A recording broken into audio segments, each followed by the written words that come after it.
اس کے بدلے میں قبر کے اندر آرام ملنے والا. اور اگر ویسے نہیں ڈرو گے تو جیسے ایک مالک نکال دیتا ہے نوکر کو، ویسے ہی اللہ ہمیں اور آپ کو نکال دے.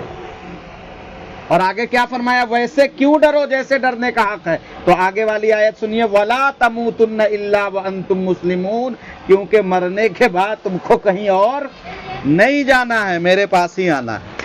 تو مر کے انسان کہاں جاتا ہے؟ رب کے پاس جاتا ہے. تو رب سے ڈرو.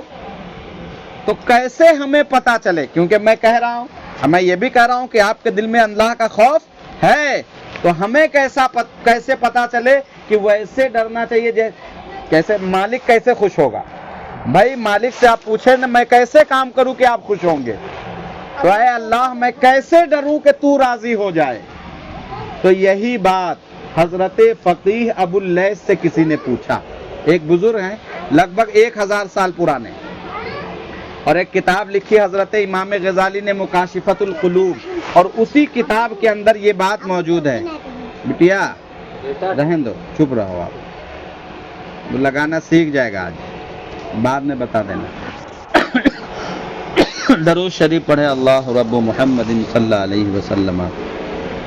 تو حضرت فقیہ ابو اللیث سے پوچھا کہ حضور اللہ تعالیٰ سے میں ڈرتا ہوں، اور اللہ نے یہ فرمایا ایسے ڈرو جیسے ڈرنے کا حق ہے، تو مجھے کیسے پتا چلے گا میں ویسے ڈر رہا ہوں جیسے ڈرنے کا حق ہے؟ تو حضرت فقیہ ابو اللیث نے فرمایا کہ اے سائل، اگر تم کو یہ پتا کرنا ہو کہ تم اللہ سے ڈرتے ہو یا نہیں، تو کچھ نشانی میں بتا رہا ہوں. کیا بتا رہا ہوں؟ نشانی. اللہ تعالیٰ سے ڈرنے والے بندوں کی کچھ نشانی ہوتی ہے. وہ نشانی اگر تمہارے اندر ہے تو سمجھ لینا کہ ڈر رہا ہوں، اور اگر نشانی نہیں ہے تو صرف زبانی دعویٰ ہے. اگر نشانی نہیں ہے تو صرف زبانی دعویٰ ہے. اس نشانی کو اپنے اندر پیدا کریے. پیدا کریں گے تو آپ بھی کہہ سکتے ہیں کہ میں اللہ تعالیٰ سے ڈرتا ہوں ویسے جیسے ڈر. تو وہ نشانی جو بتلائی گئی وہ 6 نشانی تھی. کتنی نشانی تھی؟ 6 نشانی تھی. اب ان 6 نشانیوں کو آپ سن پائیں گے؟ 6 نشانی کو بیان کرنے کے لیے 6 گھنٹہ چاہیے. تو 1-2 نشانی میں بتا رہا ہوں، وہ بھی جلدی میں. اور وہ نشانی اگر آپ کے اندر ہے تو آپ مبارکباد کے مستحق ہیں کہ آپ اللہ سے ڈرتے ہیں.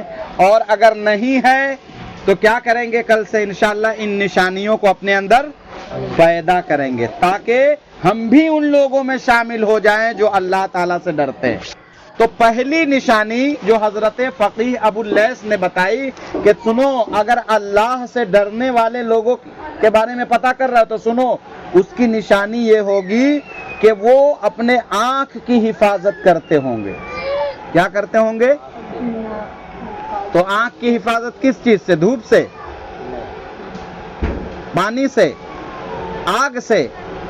فرمایا حرام چیزوں کو وہ نہیں دیکھتے ہوں گے. کن چیزوں سے؟ حرام چیزوں کو وہ. اب ہمیں پتا تو ہو کہ حرام کیا کیا ہے، تبھی تو ان چیزوں سے ہم اپنے نظر کو بچائیں گے. اب ہمیں پتہ ہی نہیں ہے تو حرام چیز ہم دیکھتے رہتے ہیں. موبائل میں جو انسان دیکھتا ہے یہ سب جائز چیز ہے. ہر طریقے کے خرافات آپ کو موبائل میں ملیں گے. اور آج معاملہ یہ ہے کہ انسان کا 8 سے 10 گھنٹہ موبائل کی اسکرین پہ اس کی آنکھیں لگی رہتی. ہم تو ہم ہیں، ہمارے 2-2 4-4 سال کے بچے بھی اسی میں لگے رہتے ہیں. وجہ کیونکہ بچوں نے ہمیں جو کرتے ہوئے دیکھا وہی وہ کر رہے ہیں. اور یہ بات انہوں نے زبانی نہیں کہی بلکہ یہاں پر اللہ کے رسول کی حدیث پیش کی اور فرمایا سنو کیوں آنکھ کی حفاظت کرنی چاہیے، کیونکہ ہمارے اور آپ کے نبی نے فرمایا کیا؟ مم ملا عینہ من الحرام ملا اللہ تعالی یوم القیامت عینہ من النار. حضرت فقیہ ابو اللیث فرماتے ہیں کہ ہمارے اور آپ کے نبی نے فرمایا کہ جو انسان حرام چیزوں کو دیکھ کر کے اپنی آنکھ کو بھر لے گا، جو انسان حرام چیز کو دیکھ کے اپنی آنکھ کو بھر لے گا، اللہ کے رسول فرماتے یوم القیامتی، قیامت کے دن، عینہ من النار، اللہ اس کی آنکھ کو جہنم کی آگ سے بھر دے. تو اللہ سے ڈرنے والے لوگوں کی نشانی کیا ہوتی ہے؟ پہلی نشانی وہ اپنے نظر کی حفاظت کرتے ہیں، کسی کی بہو بیٹی کو غلط نگاہ سے نہیں دیکھتے ہیں، موبائل میں گندی چیز نہیں دیکھتے، کسی کی دولت اور کسی کی چیز کو وہ للچائی نظر سے نہیں دیکھتے ہیں۔ تو حرام سے جو انسان اپنے آنکھ کی حفاظت کرے، فقیہ ابو اللیث فرماتے ہیں کہ وہ پہلی نشانی ہے ایک انسان سے اللہ سے ڈرنے والوں کی۔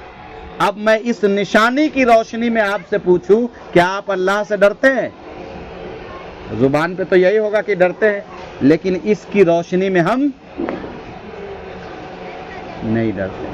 تو میرے عزیز اپنے نظر کی حفاظت کریں، موبائل اور ان سب چیزوں سے دور رہے، کیونکہ اللہ نے کیا فرمایا؟ وَلَا تَمُوتُنَّ إِلَّا وَأَنْتُمْ مُسْلِمُونَ۔ مرنے کے بعد کہاں جانا ہے؟ اسی کے پاس جانا ہے۔ تو اللہ کا شکر ہے کہ ہمیں اللہ نے ایسی محفل قائم کرنے کی توفیق دی کہ ہم اچھی بری چیز یہاں پر سیکھ لیتے ہیں، وگرنہ آپ بڑے لوگوں کے پاس اتنا ٹائم کہاں کہ علماء کے پاس بیٹھیں اچھی بری چیزوں کو جانیں۔ تو میرے عزیز حرام چیزوں سے جو انسان، اور میں سوچنے لگا کہ 6 نشانیاں انہوں نے بتلائی، کتنی بتائی؟ 6۔ پہلے نمبر پہ نظر کی بات کیوں کی؟ تو میں سوچا تو اس نتیجے پہ پہنچا کہ پہلے نمبر پہ آنکھ کی بات اس لیے کی کہ سارے گناہ جو ہم اور آپ کرتے ہیں اس کی شروعات ہی آنکھ سے ہوتی، کیونکہ جب ہم کسی چیز کو دیکھتے ہیں نظر بھر کر کے تو دل کے اندر اس کی خواہش پیدا ہوتی۔ کسی کی گاڑی ہم کو اچھی لگ گئی، بار بار اس کو دیکھا تو دل میں خواہش پیدا ہونے لگی کہ یار یہ گاڑی میرے پاس بھی ہونی چاہیے۔ اب ویسی گاڑی کو انسان حاصل کرنے کے لیے کچھ بھی کرتا ہے، اب وہ حلال کمائے، حرام کمائے، چوری کر کے لائے، ڈکیتی ڈال کے لائے، بیاج پہ لے کر کے آئے یا کچھ بھی کر کے لائے، ایک انسان کا دل جب کسی چیز پہ مائل ہو جاتا ہے تو اس کو حاصل کرنے کے لیے وہ ہر کام کرنا شروع۔ اگر ہماری نظر ہی اس پہ نہ پڑتی تو دل میں خواہش پیدا ہوتی۔ تو اللہ نے فرمایا ایسے ڈرو جیسے ڈرنے کا حق ہے۔ تو ڈرنے والوں کی ایک نشانی یہ ہوتی ہے کہ وہ نظر کی حفاظت کرتے ہیں۔ میرے عزیز اس لیے کیونکہ یہ دنیا چند سالوں کی ہے نا، کب زندگی ختم ہو جائے اس کا کوئی بھروسہ۔ ہمیں اور آپ کو اپنے آخرت کی تیاری خود کرنی ہے، کیونکہ ہم اور آپ چھوڑ دیتے ہیں بچوں کے، رشتہ دار کے بھروسے کہ مریں گے تو فاتحہ تو وہ دلا ہی دیں گے، تیجا تو وہ کر ہی دیں گے، 20واں تو کر ہی دیں گے، 40واں تو وہ کر ہی دیں گے، ہر سال سالانہ فاتحہ ہوگا ہی۔ تو میرے عزیز کیا اتنے سے کام چل جائے گا؟ آج موقع ہے تو جتنا اپنے لیے کر سکتے ہو کرو۔ آج مسجد بنوا دو گے، کوئی ٹوکنے والا نہیں، کوئی روکنے والا، کسی غریب کو پیسہ دے دو گے، کوئی روکنے والا نہیں، کسی مدرسے کے بچوں کی کتاب کا انتظام کر دو، کوئی روکنے والا نہیں۔ لیکن مرنے کے بعد 1-1 روپے کے لیے ترس جاؤ گے کہ کاش 1000 کماتے تھے اس میں سے 5 روپیہ قبر کے لیے جمع کر دیے ہوتے، 10 روپیہ اپنی آخرت کے لیے بچا کر کے اپنی طرف سے دے دی۔ لوگوں کی یہ سوچ بن گئی ہے کہ دین کے راہ میں وہ خرچ نہیں کرتے، وہ سوچتے ہیں کہ مدرسے میں دے رہے، مسجد میں دے رہے، میاں یہ دے نہیں رہے ہو، اپنی آخرت کے لیے جمع کر رہے ہو، اور اپنے لیے اس لیے کرو۔ میں آپ کو بتاؤں چونکہ ہمارا کام ہی یہی ہے، اور اچھے برے لوگوں سے بھائی مارکیٹ میں رہیں گے تو ملاقات ہوتی ہی رہے گی۔ آپ کے پریتی نگر میں ہی آگے والی گلی میں ایک پہاڑی کھانے میں ان کی دکان تھی، قادر بھائی ہوٹل، ان کا ابھی جلدی میں انتقال ہو گیا ہوا نا، اور اس سے پہلے ان کے چھوٹے بھائی کا انتقال ہوا، نادر نام کا، بندھے والی سڑک پہ ان کی گوشت کی دکان ہے۔ میں یہ بات آپ کو اس لیے بتا رہا ہوں کیونکہ اس میں عبرت بہت زیادہ ہے۔ میں آپ کو بتاؤں یہ واقعہ جب میں نے اپنی نظر سے دیکھا نا تو اس کے بعد سے دل سے ہر چیز نکل گئی۔ اولاد ہے لیکن اتنی محبت جتنی ضرورت ہے، یہ نہیں کہ اولاد کے لیے ہم سب چیز چھوڑ دیں، بس بالکل نکل ہی گئی۔ میں آپ کو بتاؤں وہ نادر بھائی میرے پاس، قادر بھائی کے یہاں میں کرائے سے رہتا تھا، تو ایک دن بیچارے آئے، تاڑی کھانے والی مسجد میں نماز پڑھاتا تھا، اب میں نے وہاں چھوڑ دیا ہے، استعفیٰ دے دیا، اپنا مدرسہ میں نے چالو کیا۔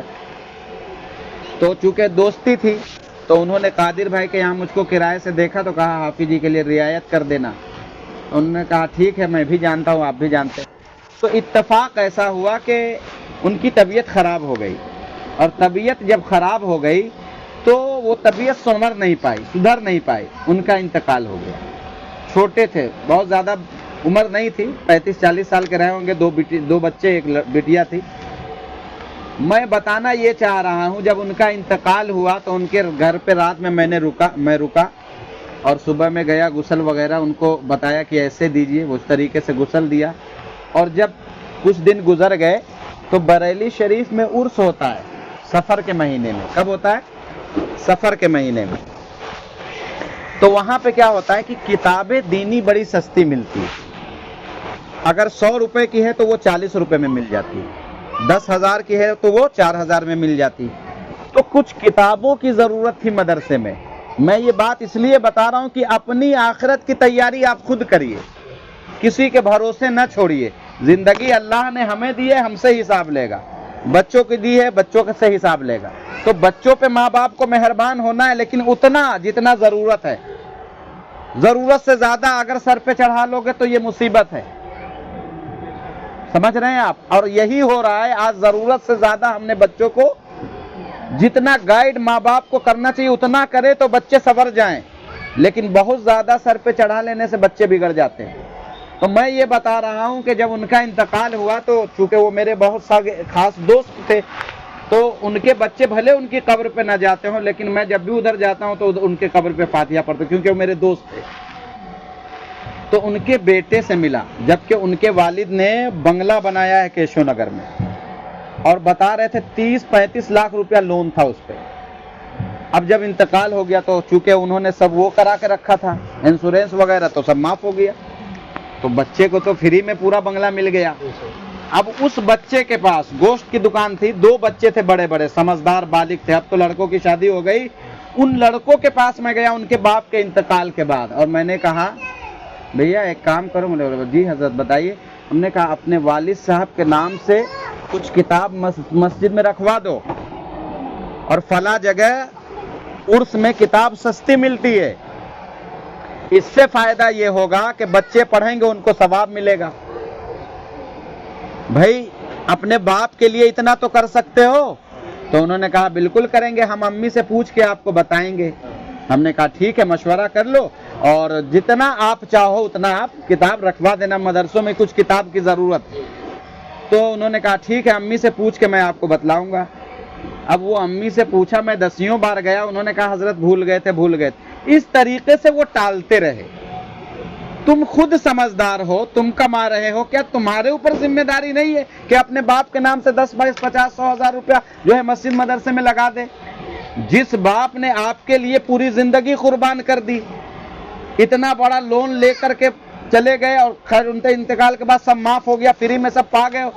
لیکن میں بتانا یہ چاہ رہا ہوں کہ جس اولاد کے لیے باپ نے اتنا کیا، ان کے انتقال کے بعد ان کے نام سے 10 روپیہ نہیں نکلا. تو آپ کس اولاد کے بھروسے اپنی آخرت کو چھوڑیں گے؟ تو میرے عزیز، جیتے جی جو چاہو کر لو. میں نے جب اپنا مدرسے کی زمین لی تو اپنی امی سے کہا جو لگانا ہے لگا لو، اپنے والد سے کہا جو لگانا ہے لگا لو، اپنی اہلیہ سے کہا جو لگانا ہے، کیونکہ یہ سب تمہارے آخرت میں کام آئیں گے.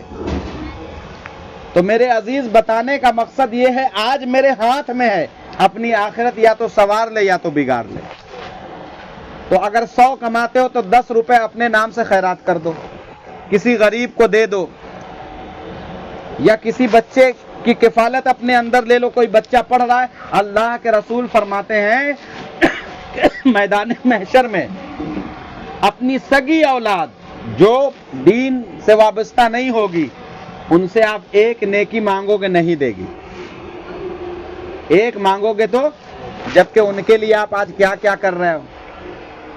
دن کو دن نہیں سمجھا، رات کو رات نہیں سمجھا، کبھی کھانا ملا کبھی نہیں ملا. کبھی دیکھیے کوئی انسان دبئی میں، کوئی ممبئی میں، کوئی دلی میں، کوئی راجستھان، کوئی کہاں. کس کے لیے؟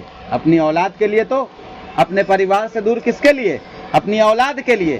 لیکن کیا ہوا؟ میدان محشر میں اللہ کے رسول فرماتے ہیں اگر بچے دیندار نہیں ہوئے، یا گھر والے اچھے نہیں ہوئے، دیندار نہیں ہوئے، آپ جنت میں جانے سے اگر ایک نیکی کم پڑ جائے گی تو اللہ کہے گا جاؤ اپنے گھر والوں سے مانگ لو.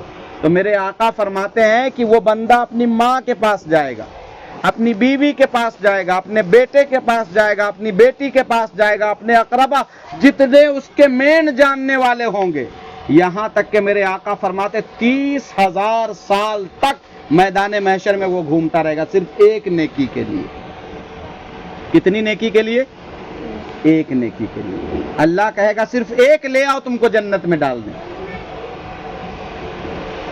تو وہ تو خوش ہوگا, چلو جس بیٹے کے لیے پوری زندگی قربان کر دی وہ تو دے ہی دے گا, جس بیوی کے لیے ساری زندگی قربان کر دی وہ تو دے ہی دے گا, دے ہی دے گی, جس پڑوسی کے لیے میں نے کچھ پیسے کو وہ تو دے ہی دیں گے. تو میرے عزیز وہاں کوئی کسی کو کچھ نہیں دے گا, کیونکہ وہ نفسا نفسی کا عالم ہوگا.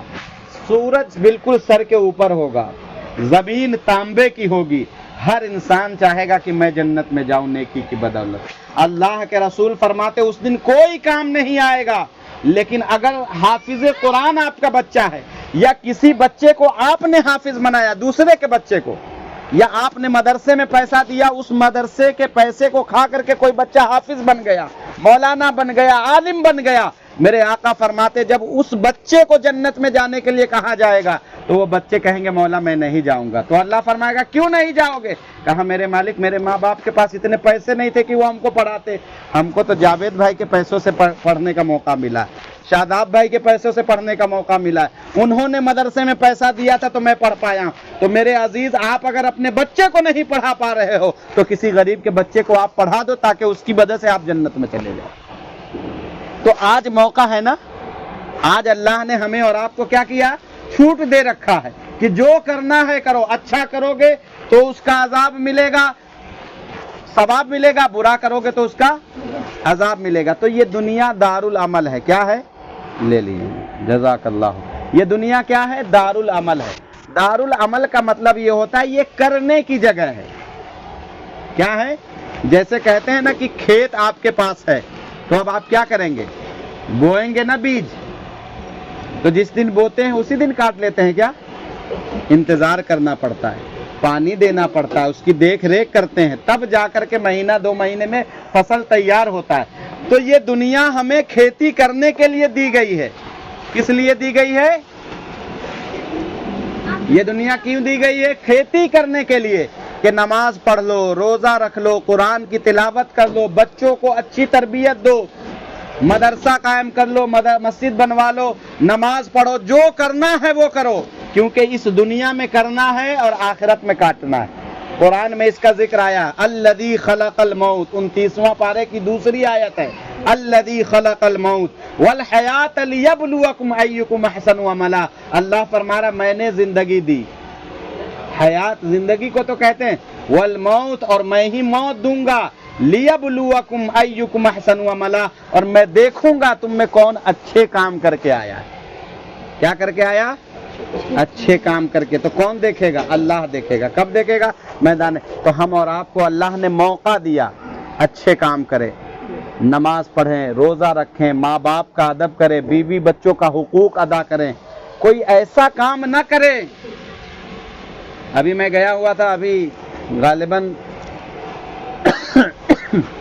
16 تاریخ یا 17 تاریخ کو سنڈیلے میں پروگرام تھا.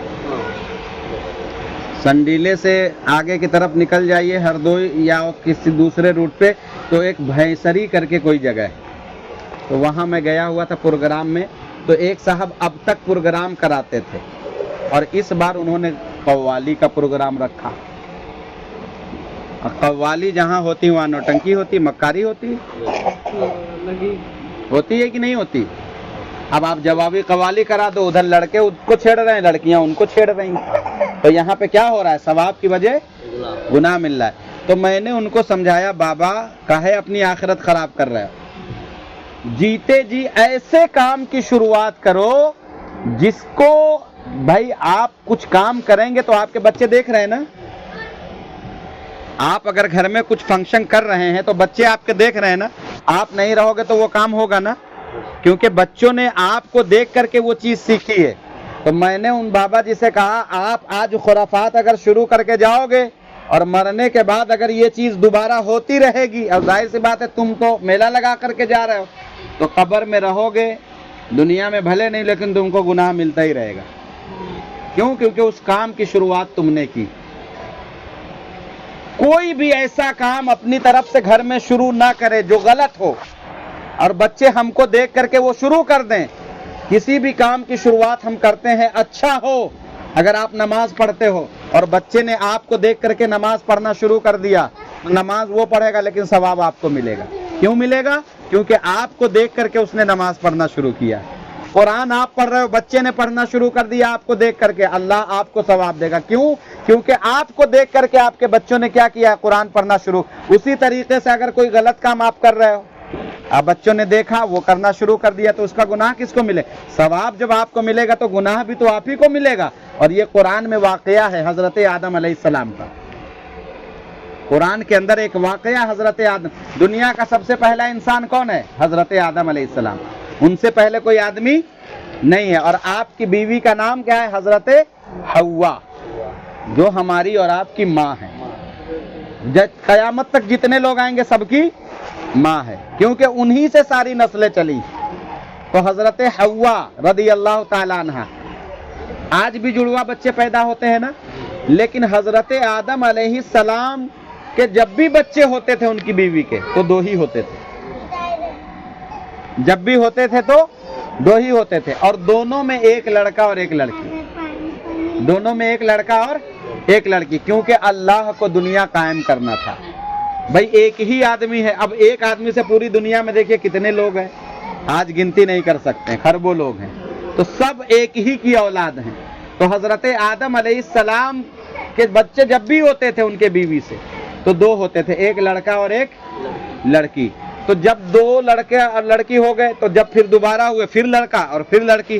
جب چار بڑے ہو جاتے تھے، ایک لڑکا اور ایک لڑکی، پھر ایک لڑکا ایک لڑکی، جب چار بڑے ہو جاتے تھے تو حضرت آدم علیہ السلام کیا کرتے تھے؟ چاروں کو بلاتے، اور پہلے جو لڑکا پیدا ہوتا اس کی بعد والی سے شادی کرتے تھے، اور بعد میں جو لڑکی پیدا ہوتی اس کی پہلے والے لڑکے سے شادی ہوتی تھی. یہ حضرت آدم علیہ السلام کی شریعت تھی. اب تو بعد میں ہو یا پہلے، وہ سگی ماں بہن، سگے بھائی بہن ہے، اس میں شادی نہیں ہو سکتی. لیکن آدم علیہ السلام کی شریعت میں ہو جاتی تھی، کیونکہ اللہ کو دنیا کو بڑھانا تھا، لوگوں کو پیدا کرنا تھا. تو کیا ہوا؟ جب چار بڑے ہوتے تو ایک پہلے جو پیدا ہوتا بعد والی سے، اور بعد میں جو پیدا ہوتی اس کا پہلے والے سے نکاح کر دیتے. تو دو لڑکے کا ذکر آیا قرآن میں، قابل اور حابل کا. کس کا؟ قابل حابل، یہ دو لڑکے ہیں. اور دو لڑکی ہے، ایک اکلیمہ ہے اور ایک لیوزا ہے. تو اکلیمہ قابل کے ساتھ پیدا ہوئی. کس کے ساتھ؟ قابل کے ساتھ. سمجھنے کے لیے بات کہہ رہا ہوں. اور لیوزا جو ہے حابل کے ساتھ پیدا ہوئی. تو جو ساتھ میں پیدا ہوئے یہ سگے بھائی بہن کہلاتے تھے، ان کی آپس میں شادی نہیں ہو سکتی تھی. جب چاروں بڑے ہوئے تو حضرت آدم علیہ السلام نے دونوں لڑکوں کو بلایا اور کہا کہ بیٹے تم لوگ شادی کے لائق ہو گئے، ایسا کرو قابل تم لیوزا سے کر لو اور حابل تم اکلیمہ سے کر لو. تو قابل چونکہ نظر کا گندا تھا. کیا تھا وہ؟ نظر کے گندے لوگ ہوتے ہیں کہ نہیں ہوتے؟ نیت ان کی صحیح نہیں ہوتی، ہوتے ہیں کہ نہیں ہوتے؟ تو قابل وہ نظر کا گندا تھا، دل کا برا تھا. تو اس نے کہا میں لیوزا سے شادی نہیں کروں گا. آدم علیہ السلام نے کہا کیوں نہیں کرو گے؟ تو کہنے لگے وہ خوبصورت نہیں ہے. کیا نہیں ہے؟ خوبصورت نہیں ہے.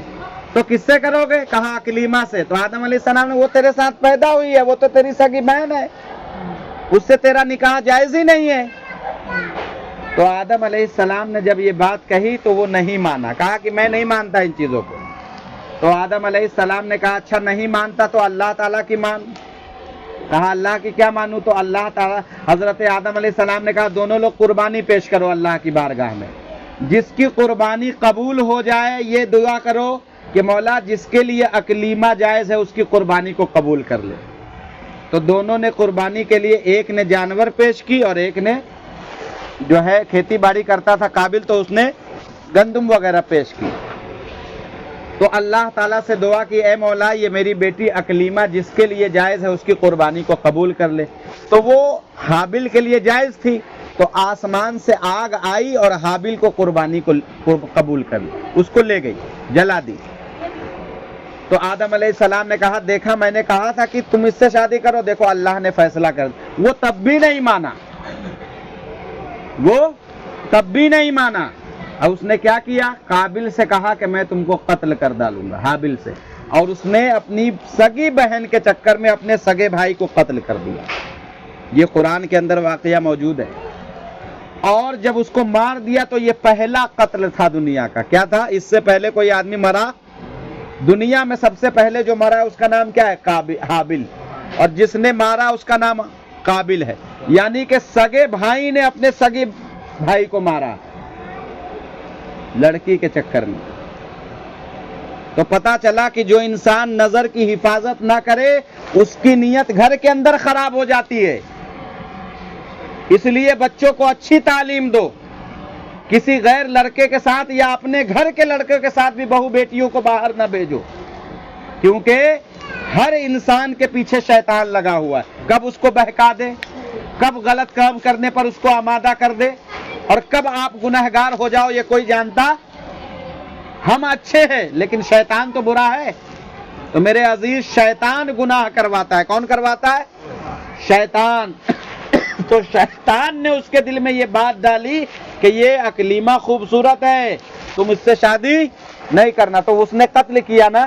اب میں نے یہ واقعہ آپ کو کیوں سنایا ہے؟ اب سنو، جو سنایا اس کی وجہ یہ ہے، میرے آقا صلی اللہ علیہ وسلم فرماتے ہیں کہ سب سے پہلے کس نے قتل کیا؟ قابل نے۔ اب میرے آقا فرماتے اب دنیا میں قیامت تک جتنے لوگ قتل ہوں گے، جتنے لوگوں کا قتل کیا جائے گا، وہ سب کا گناہ اس کو ملے گا۔ کیوں؟ کیونکہ قتل کرنے کی شروعات کس سے ہوئی ہے؟ اسی قابل سے ہوئی ہے۔ اللہ اکبر، اس کو مرے ہوئے ہزاروں سال ہو گئے، لیکن آج بھی اگر کوئی کسی کا قتل کرتا ہے تو اس کو گناہ ملتا ہے۔ کیوں؟ کیونکہ قتل کی شروعات اس نے کی تھی۔ تو میں نے بابا کو یہ واقعہ سنایا اور کہا بابا سنبھل جاؤ، آج موقع ہے تو گھر میں اچھے کام کی شروعات کرو تاکہ دیکھ کے تمہارے بچے اچھے کام کرے۔ اگر غلط کام کی شروعات کرو گے تو جب تک برا کام ہوگا تم کو عذاب ملتا رہے گا۔ تو آپ مبارکباد کے مستحق ہیں کہ آپ نے یہ محفل قائم کی۔ آپ کے بچے دیکھیں گے تو 11ویں شریف کی محفل قائم کریں گے۔ آج لوگ اگر آپ شادی بیاہ میں گانا لگا دو، ڈی جے لگا دو، لوگ ناچیں گے، تو اس کا انتظام کس نے کیا؟ اور جس نادر بھائی کی بات میں نے آپ کو بتلائی ہے، انہی کے لڑکے کی شادی تھی، فتح پور 12 بنکی بارات جانا تھی۔ تو ہم سے کہا قاری صاحب ان کے ابا کا جنازہ آپ نے پڑھایا تھا، میرے لڑکے کا نکاح بھی پڑھا دیجئے گا۔ میں نے کہا ٹھیک ہے پڑھا دوں گا۔ میں گیا نکاح پڑھانے کے لیے، تاریخ خانے میں گیا تو گاڑیاں آ رہی۔ میری عادت ہے کہ میں ایسے گھروں میں جا کے نکاح نہیں پڑھاتا ہوں جہاں ناچ گانے کا محفل ہو یا جہاں ڈی جے اور یہ سب بجائے جا رہے ہو۔ شریعت کہتی ہے آپ اس کا رد کریے۔ تو میں تو جانتا تھا کہ یہ لوگ کچھ نہ کچھ کریں گے، تو میں نے سوچا کہ کیسے پتہ لگاؤں کہ یہ لوگ گاڑی واڑی لے کے جا رہے ہیں کہ نہیں، ڈی جے والی، گانے والی، ناچنے اچنے والی۔ تو ان کا چھوٹا لڑکا میرے پاس آیا اور بالکل نچنیا بنا ہوا تھا۔ ہم نے کہا یار وہ گاڑی نہیں نظر آ رہی۔ بولا کون سی گاڑی؟ ہم نے کہا اسی وہی جو جس کے لیے تم تیار ہو۔ بولا کہ حضرت اسی کے انتظار میں تو بیٹھے، وہ گاڑی آ جائے تو جائیں۔ بس وہیں میں گاڑی سے اترا، میں نے کہا وہ لاؤ میرا نکاح نامہ، میں جا رہا ہوں وہاں کسی سے نکاح پڑھوا لینا۔ جس بارات میں ڈی جے جائے اور جہاں نوٹنکی ہو رہی ہو وہاں کبھی خیر و برکت۔ میں نے نکاح پڑھانے سے منع کر دیا۔ اب سنیے، باپ نہیں ہے لیکن کسی کے سر پہ جو تک نہیں رہیں گی کہ قاری صاحب سے کہتے حضرت نہیں بجوائیں گے چلیے۔ کہا کہ ٹھیک ہے بہت مولانا مل جائیں گے لیکن گانا بجانا بند نہیں ہوگا۔ تو جب شریعت کا مذاق آپ اڑاؤ گے تو کبھی خیر و برکت ہوگی؟ اب فون کرتے کچھ ایسا کر دیجئے، بہو بات نہیں مان۔ ہم نے کہا اور بجواؤ اور ناچ کروا کر کے بیوی لے کر کے آؤ، پھر تم کو پتا چلے گا برکت کس کو کہتے ہیں۔ تو جس کام کی شروعات میں حرام کام ہو رہا ہو کبھی اس میں برکت، تو کسی بھی ایسے کام کی آپ شروعات، اب جیسے انہوں نے شروعات کری کس چیز کی کہ لڑکے کی شادی ہوگی تو ڈی جے بجے گا۔ اب کیا ان کے بچے ہوں گے تو وہ ڈی جے نہیں بجوائیں گے؟ اب تم آپ دنیا میں رہو یا نہ رہو، جب تک تم کو دیکھا دیکھی غلط کام ہوتا رہے گا تم کو اس کا عذاب ملتا رہے گا۔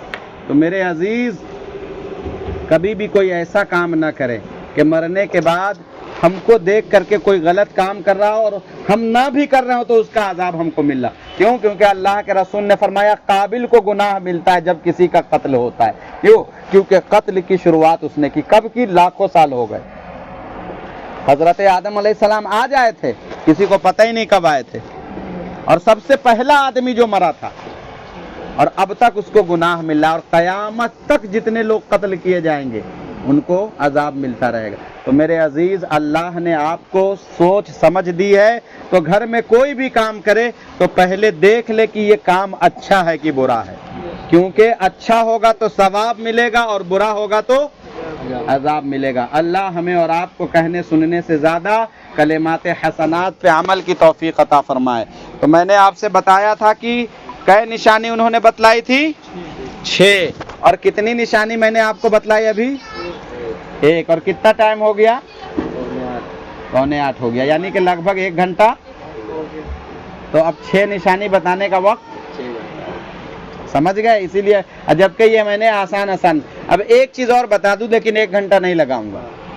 دوسری نشانی جو بتائی، یہ اس لیے بتا رہا ہوں کیونکہ ہم اور آپ اس میں الجھے ہوئے ہیں سب A to Z. کوئی یہ کہے کہ میں بچا ہوا ہوں، کوئی نہیں کہہ سکتا میں بچا ہوا. بڑے بڑے مولاناؤں کو ہم نے دیکھا کہ سب خرافات میں مبتلا. تو اللہ سے دعا کرے کہ اللہ ہمیں بچا لے، ہمارے دل کو صاف ستھرا کر دے. تو ہمیں لوگوں کے اندر نہیں دیکھنا ہے. مولانا ہمارے ساتھ قبر میں تھوڑی جائیں گے، امام صاحب تھوڑی جائیں گے کہ ہم ان کے اندر عیب ڈھونڈتے رہیں. بھائی میں اپنے قبر میں خود جاؤں گا، مجھ سے فرشتے پوچھیں گے. تو ہم لوگوں کے اندر دیکھنے سے بہتر ہے اپنے اندر دیکھیں. ہر انسان اپنے اعمال کو لے کر کے جنت میں جائے گا. تو حضرت فقیہ ابو اللیث سے پوچھا گیا حضور دوسری نشانی کیا ہے؟ تو انہوں نے بتایا دوسری نشانی اللہ سے ڈرنے والے لوگوں کی یہ ہے کہ وہ جو کھانا کھاتے ہیں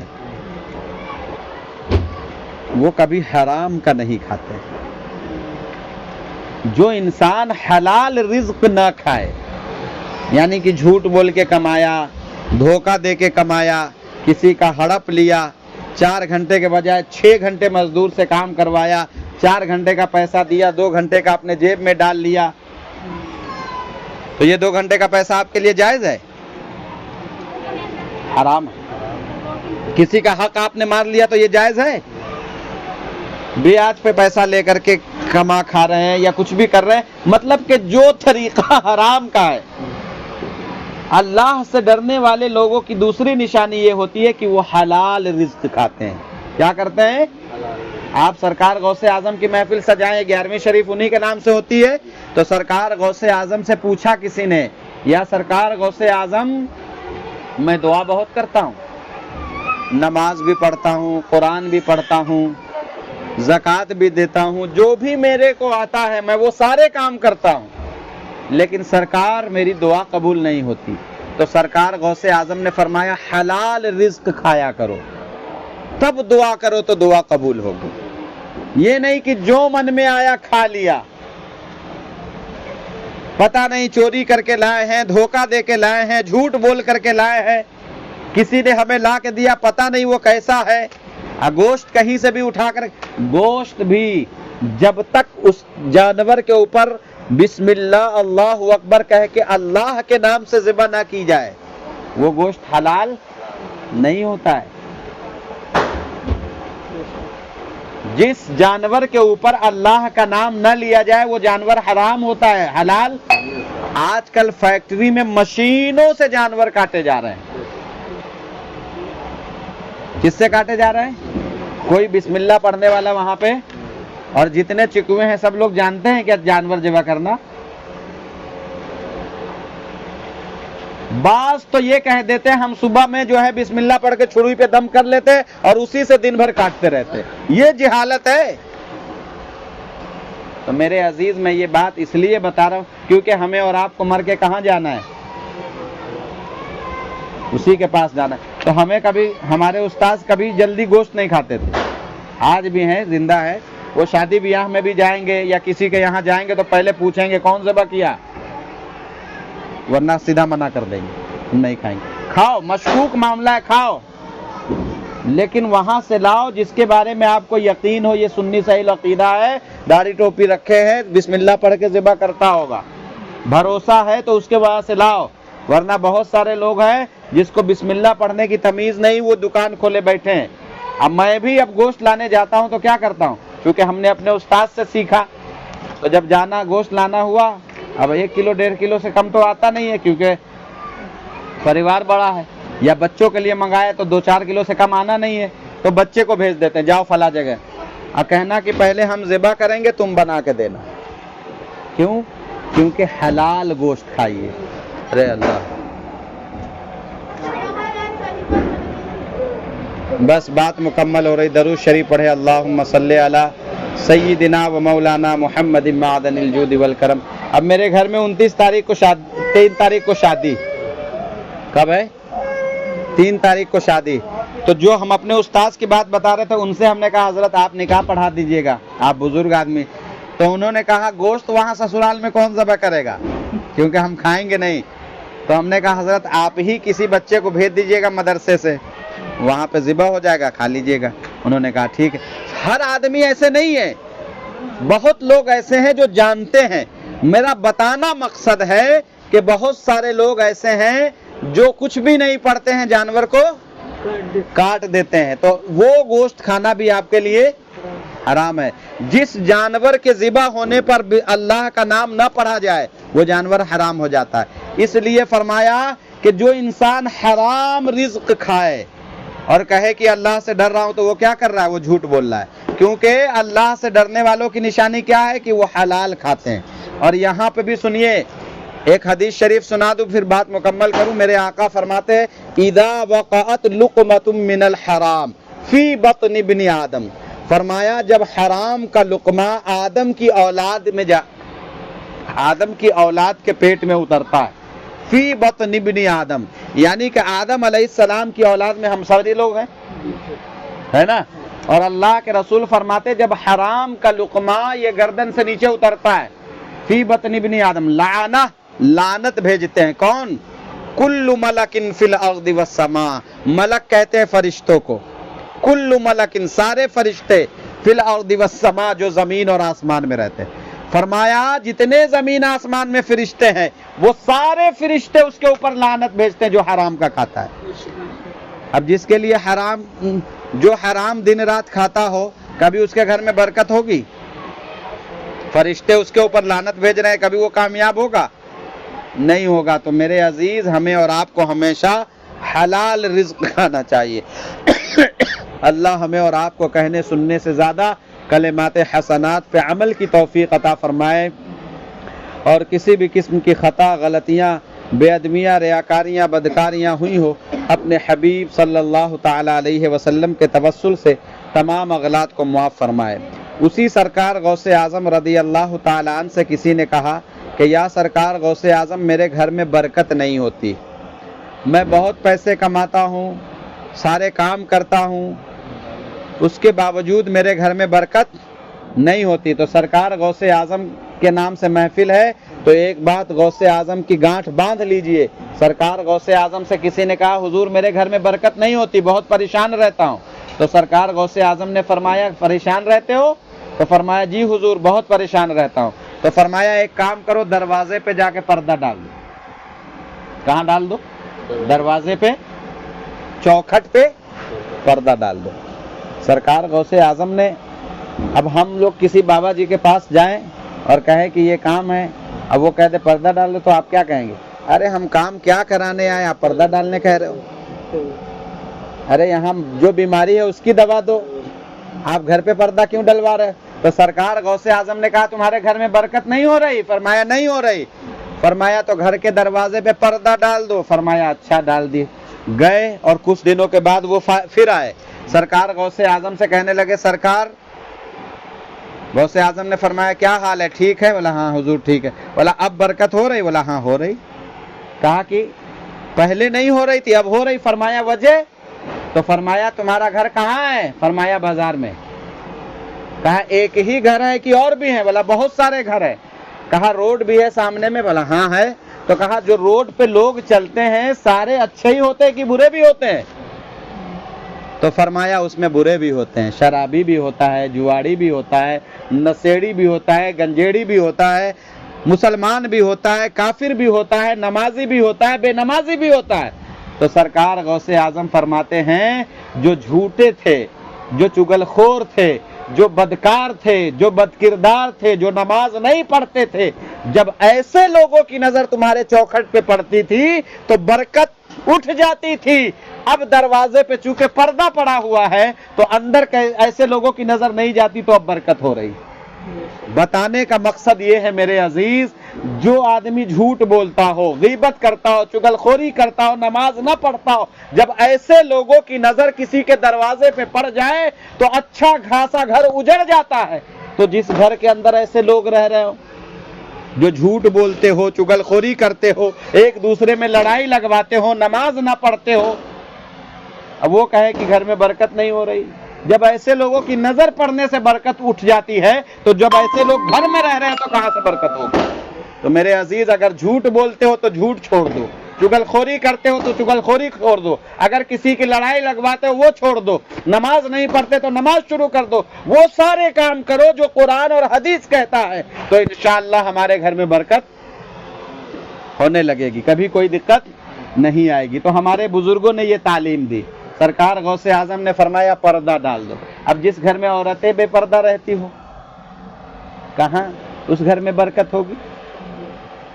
جب بے نمازی کی نظر پڑنے سے گھر کی برکت اڑ جاتی تو گھرے میں کوئی نماز نہ پڑھتا ہو تو کہاں برکت ہوگی؟ جب جھوٹے کی نظر پڑنے سے برکت اٹھ جاتی ہے تو گھر ہی میں سارے جھوٹے پڑے ہوں تو کہاں برکت ہوگی؟ تو میرے عزیز، اللہ تبارک و تعالیٰ سے ڈرے، اور اللہ نے فرمایا حق تقاتہ، ویسے ڈرو جیسے ڈرنے کا حق ہے۔ وَلَا تَمُوتُنَّ إِلَّا وَأَنْتُمْ مُسْلِمُونَ، اور ہرگز نہ مرنا مگر مسلمان ہو کر۔